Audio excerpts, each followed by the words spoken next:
ঈদের আগের দিন গরু কিনে আনে সাকিবের বাবা। সবাইকে ঈদের শুভেচ্ছা, ঈদ মোবারক। গরু কত দিয়ে কিনলে? ৮০,০০০ টাকা। অনেক বড় গরু, ভালোই হয়েছে। ঠিক আছে, এখন চলি, ঈদের দিন দেখা হবে। সাকিবের বাবা গরু নিয়ে গ্রামের পথ ধরে হেঁটে হেঁটে বাড়িতে আসে। পথে সবাই তার গরু কেনার প্রশংসা করে। সাকিব এর বাবা গরু নিয়ে বাড়ি আসে। গরু দেখে সাকিব ও তার বন্ধু মিতু আনন্দে নেচে ওঠে। এই দেখো, ৮০,০০০ টাকায় গরু কিনে নিয়ে এসেছি। এর নাম বাদশা। তাই নাকি?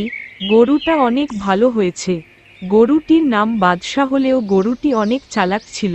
সাকিব গরুটার গায়ে স্যানিটাইজার লাগিয়ে দেয় এবং বলে, এটি হাইফাই গরু, করোনা প্রোটেকশন মানে।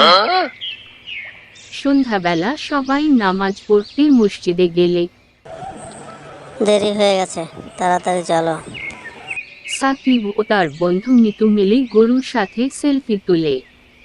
তখন মিতু বলে, গরুটা তো একদম মডেল, তাই চলো গরুটাকে একটু হাঁটিয়ে নিয়ে আসি। তখন সাকিব একটু ভেবে বলে, মন্দ হয় না, চলো ঘুরে আসি। তারা গরু নিয়ে হাঁটতে বের হলো। গরু ভালোই হাঁটছিল, হঠাৎ বাজির শব্দ, আর গরু বাদশা দিল দৌড়। সাকিব ও মিতু বলে, থামো, বাদশা কে কার কথা শুনে। তখন তারা ও দৌড় লাগালো।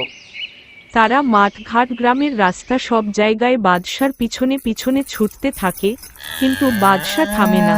তারা একসময় বাদশাকে আর দেখতে পায় না। তারা দৌড়ে হাঁপিয়ে গেছে, তার একটু থামে। তখন মিতু বলে, বন্ধু, গরু কি উসেন বোল্ট নাকি? তখন সাকিব কাঁদো কাঁদো গলায় বলে, মা রে, আমাদের কোরবানি এবার আমরাই হব মনে হয়। এইদিকে গরুটি দৌড়ে দৌড়ে একটি চায়ের দোকানের কাছে যায়। চায়ের দোকানদার তাকে বলে, তুমি তো অনেক হাঁপিয়ে গেছো, তুমি এখানে বিশ্রাম করো, আমি তোমাকে কিছু খাবার দিচ্ছি। কার গরু ছুটে এলো কে জানে। তখনই ওখানে সাকিব ও মিতু আসে। তারা দোকানদারকে বলে, কাকা, এই গরুটা আমার। দোকানদার বলে, ঠিক আছে, গরুকে খেতে দিয়েছি, তোমরাও বসো, চা খাও, গরুটি বিশ্রাম নিচ্ছে, পরে ওকে নিয়ে যেও। পরে তারা গরুটাকে নিয়ে বাড়িতে আসে। বাদশাহ আজকে কি খেলটা দেখালো।